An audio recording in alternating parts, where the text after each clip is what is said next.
कालच्या निकालानंतर नाही म्हणलं तरी की मानसिक धक्का त्यांना बसलेला, म्हणून त्यांना विचार करायला किंवा त्यांनी काही निर्णय घ्यायला निश्चित वेळ लागला. परंतु तुम्ही निकालाच्या एक दिवस अगोदर 2 दिवस अगोदर काय बोलला होता ते थोडं आठवा.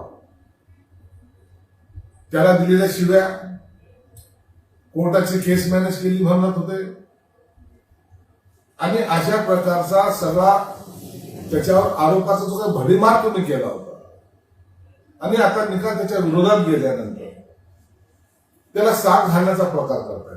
ओमराजेने काय निर्णय घ्यायचा हा त्याचा प्रश्न आहे, परंतु शिव्या द्यायच्या, पुन्हा त्याला म्हणायचं की नाही ओमराजे तुम्ही आता आमच्या बरोबर या.